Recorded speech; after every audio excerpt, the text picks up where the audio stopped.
Hey there, kitschy kids. DBK here to talk about sharks. I drew a bunch of sharks for Shark Week, and now I want to do a show and tell.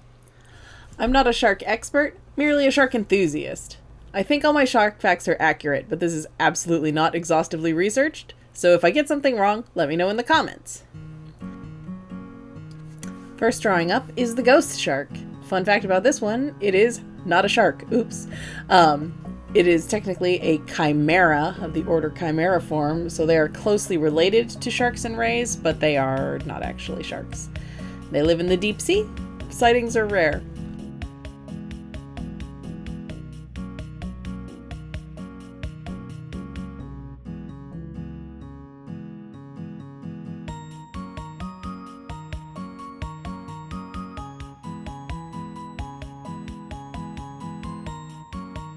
I think this time lapse lasts twice as long as any of the others because I went a few rounds with this one. I was not really happy with my finished drawing. It was kind of lifeless and it didn't really capture the creepy cuteness of the animal, so I completely redid it. Delete your art.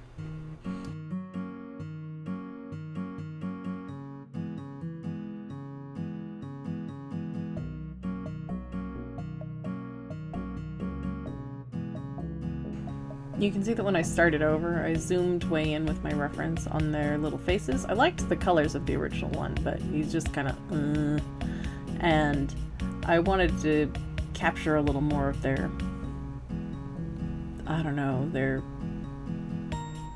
kind of their adorable Frankensteinian vibe they have.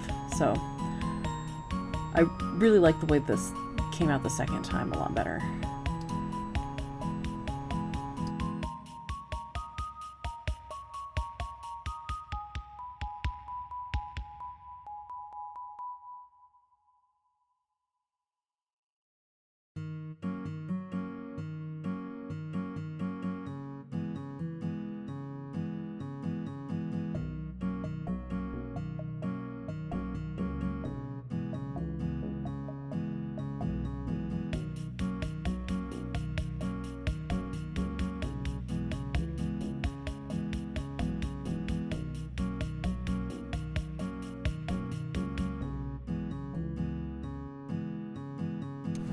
So this is the Wobbegong, and they are beautiful. They're found in the Pacific and Indian Oceans. Wobbegong is an Australian Aboriginal word that refers to the shark's little whiskers. They're also known as carpet sharks because they lay on the seafloor and also look at them, although I think it does look more like a 70s couch than a carpet. I loved drawing this shark. The colors are amazing, and the patterns are so elaborate. It was just really a lot of fun.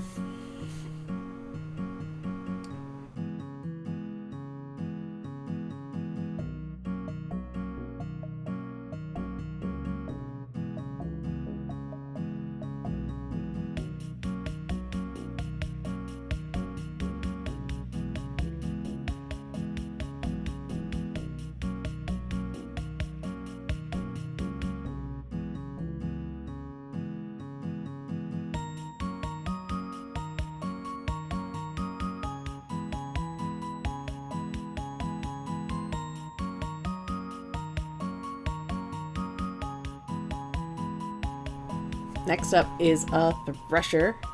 Thresher sharks get big, and they use their whippy tails to stun prey. They're one of the kinds of sharks people are afraid of, but they're not dangerous to humans at all.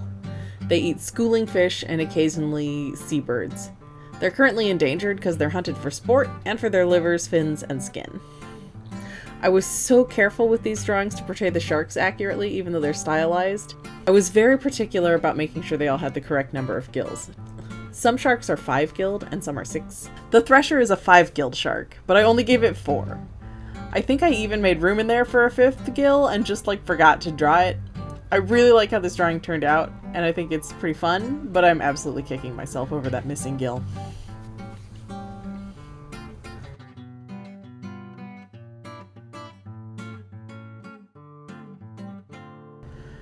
The bonnet shark.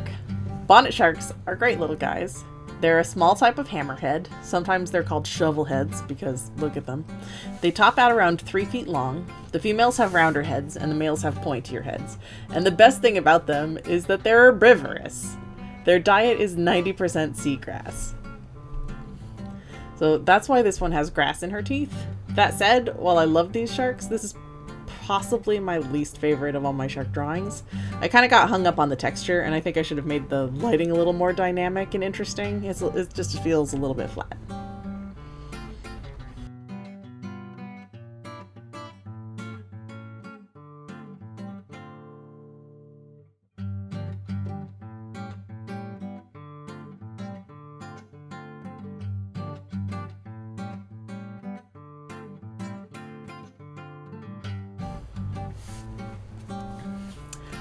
The bonus shark this week is the great white. I started this series to shine a light on sharks that don't get a lot of attention, but midway through somebody told me it was Megalodon Day. Since Megalodon is definitely extinct, I drew this great white to celebrate the day instead. This illustration is more cartoony than the others because I wanted to make it cute and friendly. This great white is here to let you know that the global average number of human fatalities from unprovoked shark attacks is 5. Counting provoked attacks, i.e. people messing with sharks, that number skyrockets up to about 14. The average number of sharks killed by humans annually is upwards of 100,000. So let's keep some perspective about who is scarier.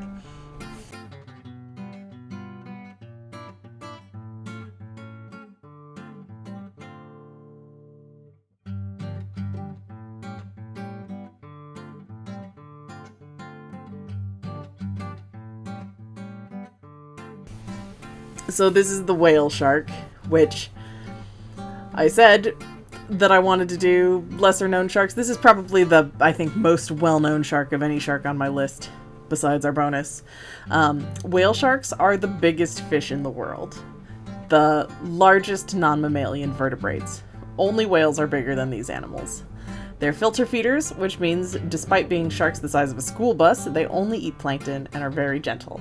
They're long-lived with a lifespan of between 80 and 130 years, though in captivity their lifespan is much shorter. About this drawing, it's just really fun. The pattern on these sharks is really cool. At sort of first glance, it looks a little bit random, but it's very distinct. I'm really pleased with how the lighting came out. This drawing was a good drawing.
So from the biggest shark to a little itty bitty one, though definitely not the smallest shark.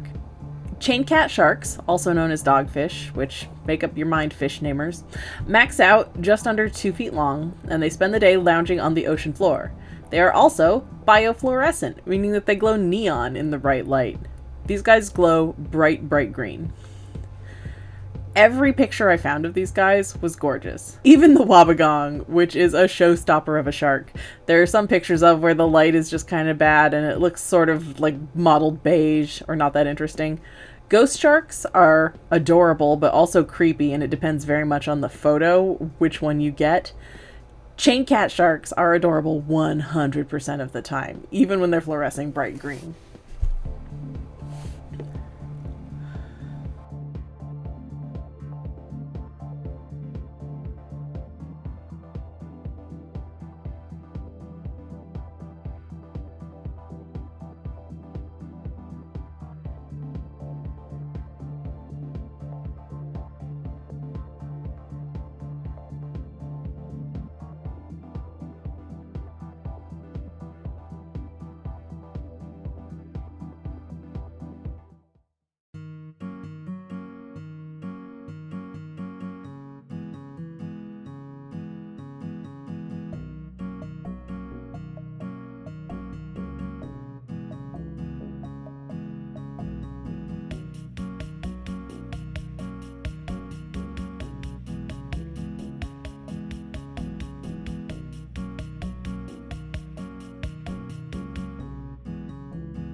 So this is the velvet-bellied lantern shark. These sharks are also little guys, about 1.5 feet long. Fun facts about them are mainly that they're pretty common and they end up as commercial fishing bycatch, despite having no commercial value. And also, they have a ton of parasites. But they can bioluminesce. Rather than just glowing like a cat shark, these guys emit their own light to camouflage themselves against predators like other sharks, and possibly to communicate with each other. They have these big shiny eyes and silly sad expressions, and photos of these sharks in and out of the water look really different. Out of the water, they're brown, but I suspect because of the bioluminescence, pictures of them in their natural habitat in the water are very flashy, and they're just cool looking little guys.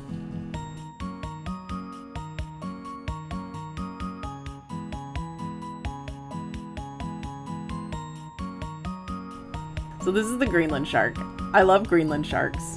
If you know one Greenland fact, it's probably that they have a delicacy made of fermented shark meat, and it smells bad. That's this shark. That's not the reason I love them.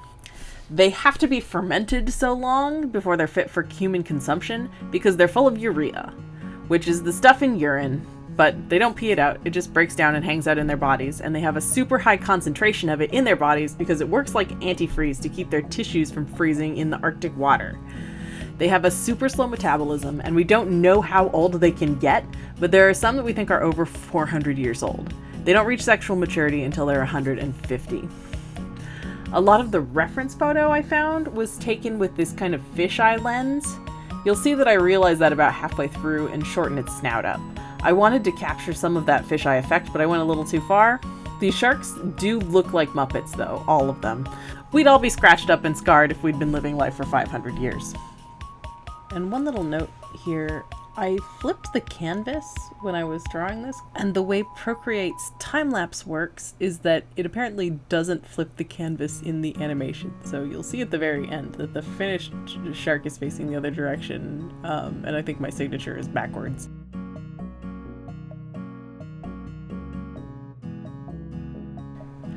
And finally, the frilled shark. These guys are rare, at least to see. They live in the deepest parts of the ocean and only come up higher at night to feed. Some people call them living fossils because they have a relatively primitive body plan compared to other sharks. I know biologists aren't super crazy about the term living fossil, but I think it's a good term for lay people because it's very evocative and I think it sparks interest in the imagination. This shark, not this drawing, but this shark, was actually the first of the series I drew. I actually drew it for a different series of sea creatures and then decided sharks would be good on their own. But between that original drawing and the rest of the series, my style changed so drastically that my first cartoony frilled shark did not fit with the other stylistically at all.